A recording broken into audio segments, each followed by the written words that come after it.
Hello, y'all. This is the Missing Screw, and this is my sister Loretta. We will be discussing the summer movies so far and mentioning some of our favorites. So, for me, I've seen a lot of movies this summer because I can. I work at a job that allows me to do that, and this list is excluding some of the films that are more of the indie sort of feel, like Blue Jasmine, Fruitvale Station, Mud, and Before Midnight. Those didn't really make that much money as compared to some of the other movies, and I know one of the movies I'm going to mention in particular, I'll bring it up at the time, can also be considered kind of an indie movie the way it felt, and the director is pretty much an indie film person as well.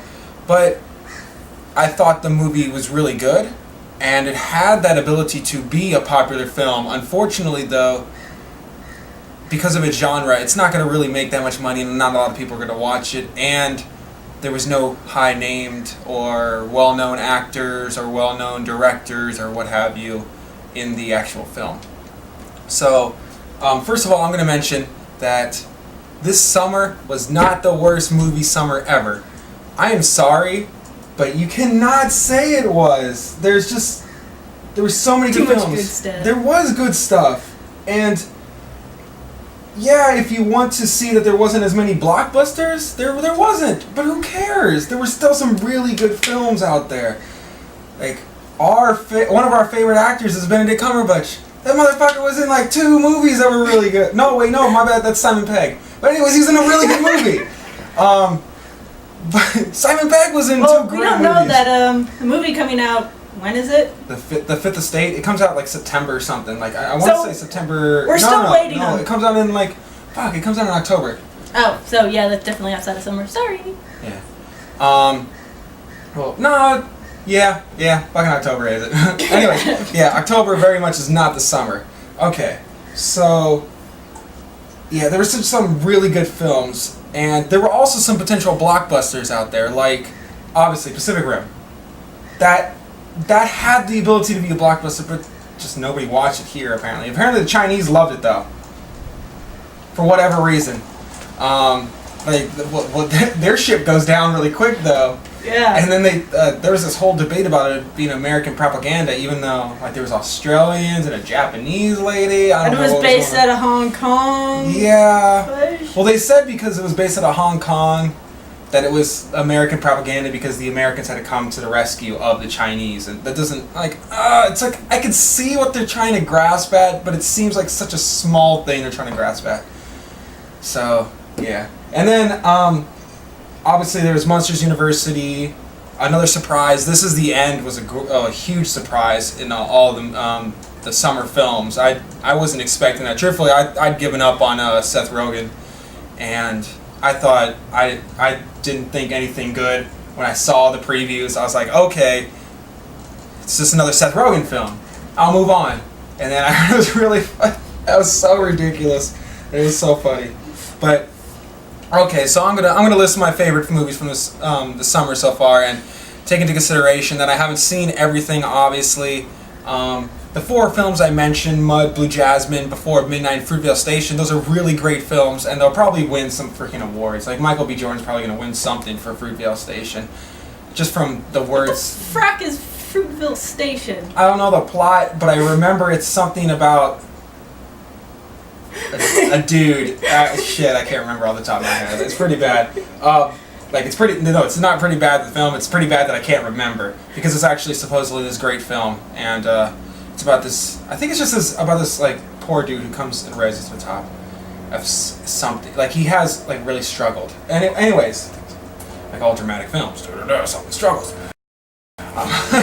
Moving along, these are the best films that I have seen so far.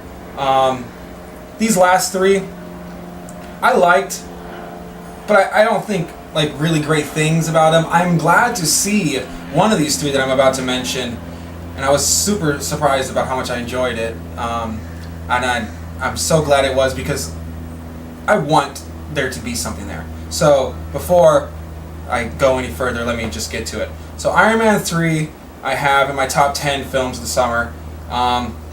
These are 8 through 10. 8 through 10 is kind of you can swap it around. So I have Iron Man 3, Despicable Me, and then the one film that I'm just talking about, the one that surprised me and I was so happy that I enjoyed, was the Wolverine. I love Wolverine. People love Wolverine. People want to love Wolverine, and I'm glad to see that they finally made a good enough film that you could actually love Wolverine. Like, yeah, he was in X-Men, but now that he's a side character, he's a main character in his own like series of films. I'm glad to say that they finally made a good film. And yeah, there's some weird things that happen in the film. It kind of got like pretty formulaic, like kind of a little bit cheesy, but I like campy films. Who cares? They make you feel comfortable sometimes. And although it wasn't the best film in the summer, I did thoroughly enjoy it. And the 3D, I thought, just added to the overall beauty of the film. It didn't really add anything special, like Star Trek Into Darkness added some like elements with 3D. Like sometimes the spear would come out and be like, ah, yeah, I'm that guy. I freaked out when the spear, okay? I'm not afraid to admit that. And, yeah, so some of the 3D was in there really good. Oh, and same with Pacific Rim. Pacific Rim, just friggin' 3D was outstanding. Isn't that further up your list? That is vastly further up my list. So after those three, the Wolverine, Despicable Me, and Iron Man 3, I have. This is the end. Then this top 7 is. This is how I would organize it. There's only one question mark, but this is how I organize it. It goes. This is the end at number 7. Monsters University, and the indie film that I was talking about that I had trouble putting on this list because I eliminated indie films that I hadn't seen is You're Next. Like, you can kind of see that, and it is an indie film because it's by an indie film director, and it's really, really good, and it's really funny. It's just that it didn't make as much money, and unfortunately I'm a little torn of whether I should even keep it on the list, but I enjoyed it way too much. I'm singing Looking for Magic all the damn time now because of that film. It really is. It's bothersome. I just can't help it. Like, you're singing that song, you're just seeing all these scenes and all this ridiculous, like, without any spoilers. He kills people, obviously, but to that song, and some of it's like pretty elegant killing. It sounds a little creepy, but you see the movie and you know what I'm talking about. So then after You're Next, I have the top 4 films of this summer, in my view, and it has to go The Conjuring, Pacific Rim, and then the top 1 or 2, you can have them either way. It's Star Trek Into Darkness or The World's End. Those are both fantastic films. Once again, The World's End, after Hot Fuzz and Shaun of the Dead, I don't know how they keep doing it, how they keep finding ways to be hilarious. You didn't see The World's End yet, right? No? I've wandered into various scenes, and yeah, they're kind of, what the fuck is going on? Our new world was founded on fuck-ups. That's basically the entire premise of the film, is how much of a fuck-up this guy is. And it's just funny. But Star Trek Into Darkness, we were so glad to see Benedict Cumberbatch finally be this evil person in Khan. It was so wonderful. I consider myself a Cumberbitch. I don't care if that's like not like cool in the manly community. I don't care, dude. That guy is awesome. It's Benedict Cumberbatch. It's always awesome. It's just gonna be awesome. Like, he had a period of time, supposedly, I was looking on some of his films, but he was a supporting actor, and some of his films for a little bit of time were not that good. But most of his films are pretty highly rated. And I was shocked to see that. It's one of those actors that's just kind of, he chooses his scripts because he's like, why? Like, I have shitloads of money already. I don't really need to worry about money. Why not just worry about putting out a good product? And supposedly he doesn't even want to be an actor. Screw that guy. No, don't screw that guy. We want some more Sherlock. Yeah, we do. Don't take that personally, Benedict Cumberbatch. If you ever see this, unlikely, because I probably won't be famous. But if you ever do, please keep making Sherlock, because that's an amazing show. It was fantastic. It was, wow. Like, you just screwed with my mind, man. Or, well, the writer screwed with my mind. You just added more to it. So, yeah, those are my favorite films. Obviously, The World's End and Star Trek Into Darkness had to be the best blockbusters this summer. I don't really think of a debate for the two. Like, obviously, The World's End really isn't a blockbuster. So if you even want to even count The World's End, you could take that away. There's just no debate for Star Trek Into Darkness. I can't think of any other film that made a crap load of money this summer that can even put itself on that level. Yeah. Yeah. Yeah. Well, because I know you liked Iron Man 3 a lot. I liked Iron Man 3. My main point is I read well, I don't read the older Iron Man comics, but I've read some of the newer stuff, is the fact that they did that screwy stuff with the The Mandarin. Not the... Well, yeah, the Mandarin, but... Iron Patriot? No. What are you talking about? The virus. The virus. The virus? The stuff that made people explode. Go. I don't know what you're talking about. Internets. This is unscripted. We have no internets. We didn't prepare anything. I prepared a note card, that's it, y'all. I have the films and the indie films, and that's it. That's all we're going on. So. Oh, I'm gonna remember it as soon as we turn off the camera. Yeah, that stuff. Because originally it was infecting Tony Stark, and it was enhancing his abilities to interface with electronics. Instead, they gave it to Pepper, and she became super strong and can light shit on fire. What the fuck? Yeah, I know what you're talking about now. Yeah, that weird stuff. Oh, okay. What? So in the original comics, it was Tony Stark who got infected and not Pepper? He made it, if I remember right. Oh. Okay. That makes sense. I could be entirely wrong. They tried to give Pepper more of a role in this film. Like, they tried to, like, add her because previously she was just kind of like... A supporting chick. She's just the stereotypical chick, yeah. You could definitely see that in Iron Man 2. She was just always either the damsel in distress or something like, and she was kind of the damsel in distress in Iron Man 3 too. Yeah, quite often. She kind of, Even when she was wearing the Iron Man suit, she was the goddamn damsel in distress. So frustrating. You're like, let her be badass for a second. Like that one chick in You're Next. Screw it, spoilers. She beats a dude in the head with a meat cleaver for at least 10 to 15 seconds.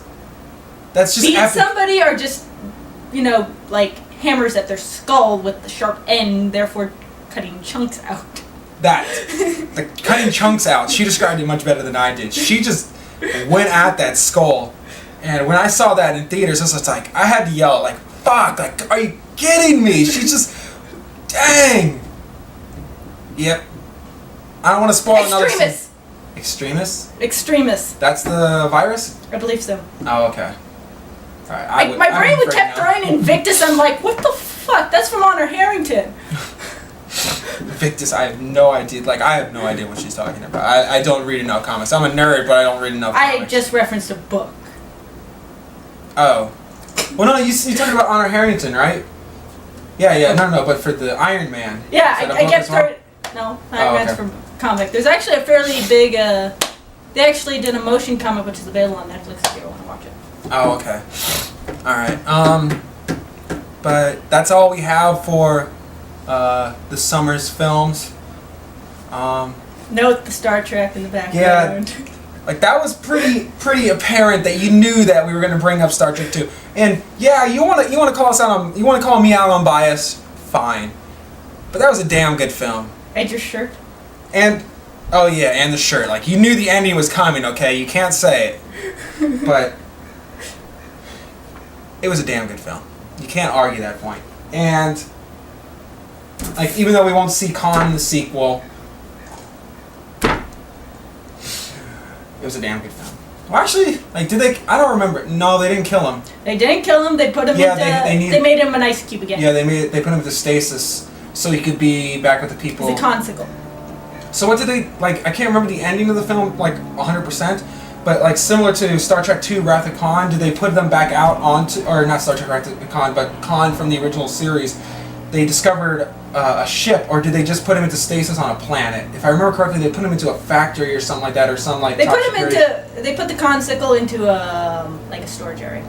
Okay, so yeah, he does have the potential for waking up, similar to the original. And if they I guess I don't know if they have the technology. Like they could just make it as a plot device if they wanted to. Like say, hey, we have the technology to erase memories now. Why the fuck not? In Star Trek, like they make plot devices all the time. It's a sci-fi thing. Like why not? It's like, oh look, this guy's got. Just on the basis of where their med tech is, they have to have the ability to erase memories. However, every sci-fi series ever that erases memories. Shit happens. Remember Babylon 5? Shit does happen. Shit happens. God, it's such an epic series. I need to go rewatch it, but it's so long. It's like watching Battlestar Galactica and just trying to get through it. It's a journey. But anyways, I encourage all comments, all suggestions, any sort of debate you would like to hear me discuss. I have a few on mind. I don't know if y'all would like them ideas. I'm just going to throw them out right now. I've already done Star Trek versus Star Wars, but that was just a little touch on it, and I just on my YouTube channel I had just touched on it. You might want to point out that saying you're an idiot and you should feel bad is not a debate. The debate actually, you can comment. No, but I do find those comments funny because they are really funny and they are not helpful at all. But they're still really funny. So if you want to and you can think of a good insult, go for it. I may eventually use it at some point. I may actually describe it and I may quote you. And I'll randomly have like a thought bubble or something like that in the editing videos. Like, I don't know, whatever. But yeah, so some of the debates I have in mind: Adventure Time versus regular show, Star Trek, Star Wars, obviously the age-old debate, Family Guy, South Park. You don't even watch Family Guy. How the hell can you make that argument? I watched enough Family Guy to get the like. You only need to watch one episode. Yeah. Unlike South Park, there's actually South Park kind of can get a little, pretty much like straightforward. Like you can see similarities and patterns different ways, but that's any show kind of develops that over. Well, at least 100 episodes, and South Park's got over 200 something. Similarly with The Simpsons, apparently a lot of people are like, yeah, it's like pretty much the same over and over again now. So I have like a Star Trek versus Star Wars, South Park versus Family Guy. You can do Futurama versus Simpsons. We can debate the longevity of a series versus the quality and shortness of Futurama, what have you. I could talk about baseball and what have you. Any suggestions are welcome. So, thank you. Pause.